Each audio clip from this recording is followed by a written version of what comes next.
আজকে যে কাজটা করলাম এটা মেট্রো রেলের সাথে প্রথম। আমাদের এই মেট্রো রেল একটা মেগা প্রজেক্ট, খুবই গুরুত্বপূর্ণ একটা প্রজেক্ট। এই প্রজেক্টের অগ্নি নিরাপত্তার দিক থেকে কোন কোন বিষয়গুলো ঝুঁকিপূর্ণ এবং কি কি অবস্থা বিদ্যমান আছে, গত 2 দিন যাবত আমরা এটা সার্ভে করেছি এবং আজকে আমরা একটা মহড়া করলাম, দৃশ্যমান একটা মহড়া। তো আমাদের এটা আজকে থেকে শুরু হলো, আমাদের এটা পর্যায়ক্রমে চলতে থাকবে। আমি প্রথমেই ধন্যবাদ জানাচ্ছি মেট্রো রেল অথরিটিকে, ওনারা এরকম একটা আয়োজন করার জন্য। তো আমাদের সাথে ইন্টারনাল অনেক কথাবার্তা হবে, মেট্রো রেল অথরিটির সাথে আমাদের অনেক আরো সমন্বয় করতে হবে। যেটা আমি জানতে চেয়েছিলাম যে এত বড় প্রজেক্ট, এটাতে নিশ্চয়ই ফায়ার সেফটি বা অগ্নি নিরাপত্তার বিষয়ে এদের নিশ্চয়ই কোনো ডকুমেন্ট বা কোনো পলিসি বা এসওপি কিছু না কিছু একটা আছে।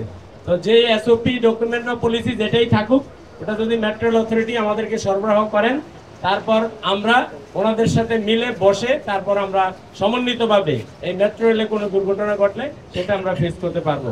আমি বারবারই বলেছি, মেট্রো রেল স্টেশনে যদি কোনো দুর্ঘটনা ঘটে সেটা ফেস করা আমাদের জন্য খুব কষ্টকর হবে না।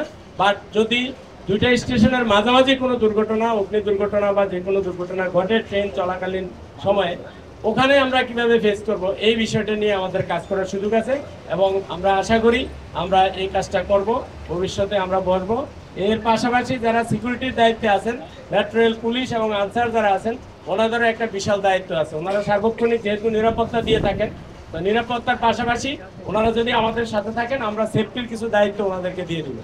তাইলে সমন্বিতভাবে আমরা এই মেট্রো রেলকে রক্ষা করতে পারবো যে কোনো দুর্যোগ দুর্ঘটনার হাত থেকে। আমি আর বক্তব্য দীর্ঘায়িত করবো না। আমি আবারও ধন্যবাদ জানিয়ে মেট্রো রেল অথরিটিকে, ফায়ার সার্ভিস, সিভিল ডিফেন্সের পক্ষ থেকে তথা মহাপরিচালক মহোদয়ের পক্ষ থেকে আমাদেরকে ধন্যবাদ জানিয়ে আমার বক্তব্য শেষ করছি। আল্লাহ হাফেজ।